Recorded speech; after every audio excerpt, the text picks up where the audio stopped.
Boa noite a você que acompanha a Canção Nova. Que felicidade mais uma vez nos encontrarmos aqui e também obrigado por você abrir o seu coração, sua porta, sua casa, para que a gente viva aqui mais um programa bem especial. O nosso Além da Notícia tem também sido aqui um momento de reflexões importantíssimas, atualíssimas, sobre todas as questões sociais, políticas do nosso país.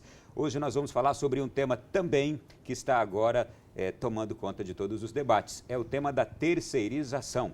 Na semana passada, o presidente Michel Temer sancionou a nova lei da terceirização. Está gerando muita polêmica, inclusive agora, no final da tarde, mais uma ação foi levada ao Supremo Tribunal Federal contra a lei da terceirização. Essa ação foi promovida pelo Partido dos Trabalhadores e pelo Partido Comunista do Brasil. Eu ainda acrescento o seguinte: os temores com esta nova lei da terceirização é que, depois de estarmos celebrando, ou melhor, prestes a celebrarmos 74 anos da consolidação das leis do trabalho, nós, inegavelmente, constatamos muitos avanços com a CLT, mas há muito a ser melhorado e, por isso, é necessário, inclusive, agora uma reforma trabalhista. Bem, precisamos da reforma, com novas garantias para trabalhadores e empregados, uma atenção às novas relações de trabalho, e foi aqui que se inseriu também esta nova lei da terceirização. Cheia de críticas e, ao mesmo tempo, cheia também de muitos auspícios de que foi muito boa para esse momento, inclusive, de crise, que vai promover muito emprego. O que é real em todo esse debate, as críticas positivas e as negativas, como entendê-las? O nosso programa se propõe hoje a falar sobre esse tema e eu quero cumprimentar aqui já o nosso convidado, Wesley Machado, que é professor da Universidade Católica de Brasília, com especialização em Direito Constitucional e analista judiciário no Tribunal Superior Eleitoral. Bem-vindo, boa noite, Wesley. Olá, boa noite a você, boa noite a todos os nossos telespectadores. Tudo bem? Tudo ótimo. Primeira vez que vem ao nosso programa? Primeira vez que eu estou aqui com você. Bom, e vamos falar então sobre esse tema da terceirização. Por que esse tema da terceirização, eu vou fazer as duas perguntas. Por que ele pode ser tão bom, mas por que tanta gente diz que ele pode ser tão ruim? Era extremamente importante que nós tivéssemos a aprovação dessa lei sobre a terceirização, porque até hoje este tema era tratado unicamente pela jurisprudência do Tribunal Superior do Trabalho. Nós tínhamos uma casa, um tribunal, que não tem mandato, não tem legitimidade democrática para debater essas matérias. Entretanto, a partir de uma decisão ou das decisões reiteradas desse tribunal, houve o tratamento desta matéria terceirização. Havia, por outro lado, um vazio normativo. Nós não tínhamos leis que tratassem desta matéria. Finalmente, suprindo esse vazio, portanto, garantindo agora maior segurança jurídica, definindo quem é a empresa tomadora de serviço, quem é a empresa intermediadora, tratando sobre requisitos para atuar na terceirização, nós tivemos a atuação do Congresso Nacional, a Casa do Povo, mais a Casa Representante dos Estados, que com legitimidade democrática trataram desta matéria. Primeiro ponto, então, já vou aqui interrompê-lo rapidamente. Claro. Primeiro ponto, não havia nada sobre terceirização e o TST se via obrigado a resolver os problemas que eram causados nessa relação. Exatamente, nós temos milhões de trabalhadores terceirizados, todos os anos milhares de ações eram levadas até a Justiça do Trabalho, que diante de uma lacuna legislativa tinha que dar uma solução aos casos que eram apresentados. Aí houve a edição de uma súmula, a súmula 331 do Tribunal Superior do Trabalho, que restringiu a terceirização a uma atividade específica dentro das empresas. Contudo, mais uma vez, estávamos dentro de um tribunal que não tem o papel de legislar, não tem o papel de discutir as matérias. Finalmente, agora, com a aprovação deste projeto de lei, com a promulgação da Lei 13.429 pelo presidente Michel Temer, nós temos finalmente um marco legislativo que vai regulamentar, conferir segurança jurídica àquelas relações de trabalho no âmbito da terceirização. É extremamente importante essa lei, porque ela, de um lado, vai definir o que a empresa que vai fornecer a mão de obra, o que ela precisa cumprir. Antes dessa lei, nós não tínhamos uma regulamentação dessa matéria. Então, de um lado, nós vamos conferir segurança jurídica para aqueles que participam dessa relação, para o trabalhador, para a empresa tomadora de serviço e para aquela empresa que vai fazer a intermediação, a empresa que vai fornecer a mão de obra terceirizada. Então, era muito importante que nós tivéssemos a atuação do Congresso Nacional. É bem verdade que, de um lado, existem algumas críticas. O outro lado, aqueles que criticam essa lei, diz que ela poderia trazer uma precarização às relações trabalhistas, que nós teríamos uma afetação à proteção dos trabalhadores, mas isso não é verdade. Esta lei não pode acabar, diminuir, restringir os direitos trabalhistas previstos na Constituição. Nós temos um artigo na Constituição Federal, que é o artigo 7º, o qual trata dos direitos dos trabalhadores, e uma lei não vai diminuir e nem afetar esses direitos. A lei vai meramente conferir segurança contratual, segurança jurídica para a empresa tomadora de serviço e para a empresa terceirizada. Muito bem, vou fazer o seguinte, a gente já entendeu aqui que era de fato já algo que se aguardava do Congresso Nacional, uma lei sobre terceirização e que de fato ela agora foi efetivada. Todavia, agora nós vamos entrar em suas características, em seus aspectos, que são aqueles que geram as polêmicas todas. Nós teríamos um segundo convidado, o professor Wesley, ele é favorável à terceirização, mas eu vou aqui inquiri-lo com questões daquelas mais pertinentes. Teríamos e temos um segundo convidado que até agora, o programa é ao vivo, não chegou. Se chegar, ele vai chegar aqui também à nossa mesa. Ele é contrário à terceirização e a gente assim poderia abordar os dois lados. Todavia, se ele não chegar, eu vou fazer esse papel de inquiri-lo aqui em todas as questões, professor Wesley. Tá certo. Antes, porém, gostaria de chamar uma reportagem nossa, da nossa equipe de São Paulo, que mostrou justamente os aspectos desta nova lei, o que ela traz, o que ela propõe.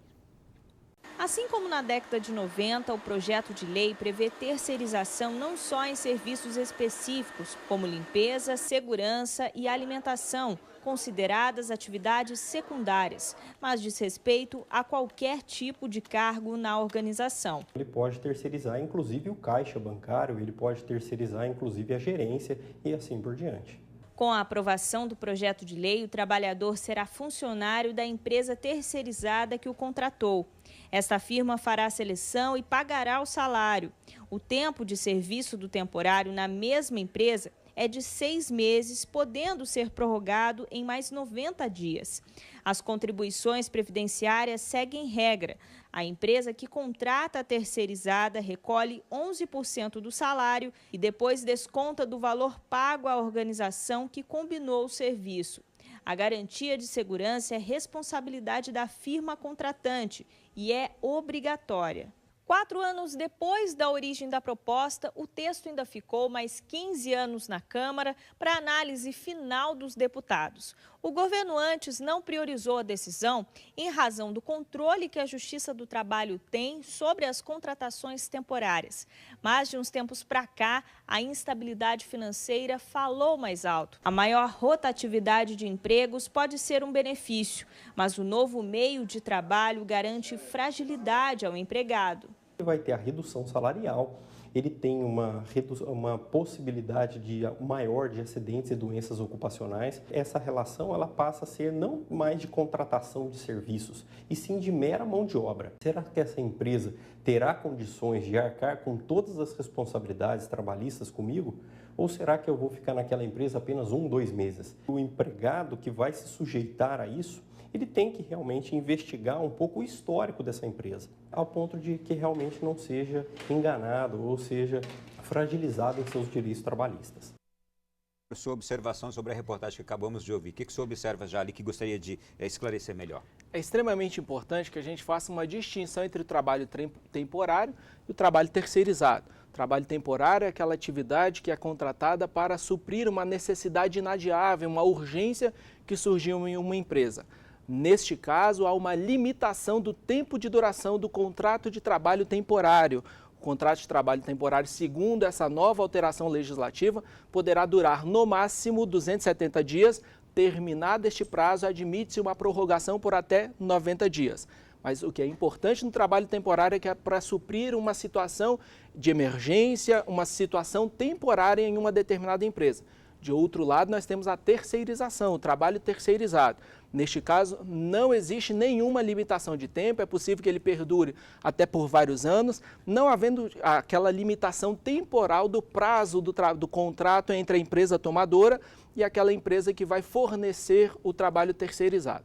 Professor Wesley, as pessoas de casa vão participar do nosso programa, já estão vendo o nosso número de WhatsApp ali, enviando suas perguntas. Aliás, já tem gente mandando perguntas que eu vou daqui a pouquinho remetê-las ao senhor, mas eu gostaria só de aqui tirar uma outra dúvida minha também. Por muitos anos, a gente sempre ficou com aquela impressão de que o trabalho terceirizado ele é um trabalho inferior, com uma remuneração inferior também, e que aquela pessoa do trabalho terceirizado, ela não tem o mesmo tratamento de um funcionário efetivado ou de um funcionário seletista. De onde vem, de fato, essa impressão? E ela foi real? O senhor concorda que ela foi real também? Esse sentimento de que o trabalhador terceirizado percebe menos do que os demais empregados de uma determinada empresa é em razão da distinção feita pelo TST, o qual só admitia a terceirização na atividade meio. Então, nós tínhamos a permissão para contratos de terceirização unicamente, por exemplo, nas atividades de copeiragem, de limpeza, segurança patrimonial. Nós não tínhamos a permissão para a atuação do trabalho terceirizado na atividade fim das empresas. Em razão do desempenho dessas atividades, desse trabalho, nessas atividades meio, nós tínhamos um salário menor, mas menor porque a atividade era diferenciada. Atividade meio pode-se entender por serviços não de ponta, mas de serviços intermediários. Serviço não diretamente relacionado à atividade da empresa. Então, se a gente estiver falando de um banco, a atividade meio seria aquela de segurança patrimonial, de vigilância, de limpeza, de copeiragem. A atividade fim, a prestação do serviço bancário. Segundo o TST, só podia na atividade meio. Veio agora a lei e, em razão, inclusive, da solução de um problema. O que é atividade meio? Isso gerava uma grave insegurança para as empresas, porque dependia de uma análise do Ministério do Trabalho, do Ministério Público do Trabalho, da Justiça do Trabalho, que, a depender da situação, ora dizia que uma atividade era meio, ora dizia que era uma atividade fim, gerando consequências trabalhistas extremamente danosas ao setor produtivo. Nessas atividades meio, quando eram exercidas por empresas terceirizadas, funcionários de empresas terceirizadas, não havia também, por exemplo, o senhor disse que a remuneração ela era inferior porque a atividade meio tinha de fato remuneração inferior a outra atividade. Mas não havia, não pode ter havido também em algum momento uma empresa que contratou um trabalho terceirizado e aquele funcionário da terceirizada está recebendo um salário X e outro que tinha a mesma função, todavia sendo um seletista recebia melhor que ele. Não pode ter acontecido isso também? Então, em primeiro lugar, os dois são seletistas. É possível que um que era da empresa percebia uma remuneração maior e o que era terceirizado percebia uma remuneração menor. Até porque a definição do salário do empregado terceirizado depende de uma negociação direta entre o trabalhador e a empresa terceirizada, a empresa que vai fornecer esse serviço terceirizado. Não é uma negociação feita diretamente com a empresa contratante, a empresa tomadora de serviço. Então, é possível que dentro de uma empresa, se essa empresa tivesse um vigilante e tivesse um vigilante terceirizado, é possível que a remuneração deles era distinta, mas é distinta porque a negociação salarial era feita com empresas diferentes.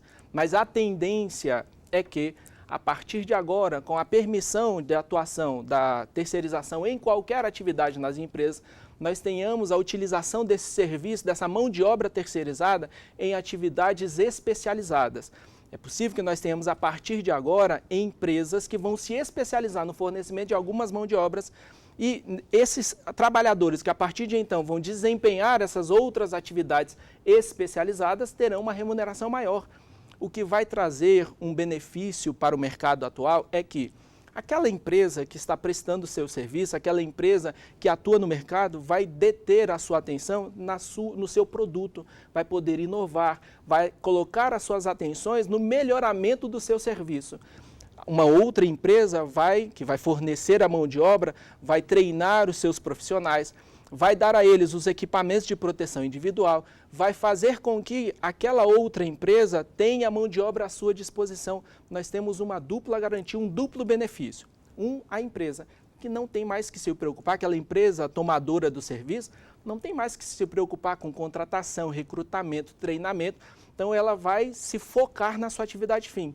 Por outro lado, para o próprio trabalhador, é muito bom a atividade terceirizada, essa autorização da terceirização, já que as empresas terceirizadas, essas empresas que fornecem a mão de obra terceirizada, vão até o trabalhador, vão contratar esse trabalhador, vão especializá-lo, treiná-lo, prepará-lo para atuar em qualquer empresa, evitando que nós tenhamos uma cessação. Imagine que nós entremos em um período de recessão em uma empresa, esse empregado, em vez de ser demitido, pode ser realocado em uma outra empresa. Então, evitando o término antecipado por causa de problemas específicos em uma empresa do contrato de trabalho. Então, beneficia também o trabalhador. Este é justamente o grande questionamento de todo mundo. O trabalhador será beneficiado, não será menor remunerado, o trabalhador não correrá riscos maiores. Daqui a pouquinho a gente vai tirar todas essas dúvidas, porque o primeiro bloco já se foi. A gente vai ao primeiro intervalo, muitas perguntas já estão chegando aqui e daqui a pouquinho eu vou voltar e remetê-las aqui ao professor Wesley, que está conosco. Você que está aí acompanhando, daqui a pouquinho a gente estará de volta no segundo bloco do Além da Notícia de hoje.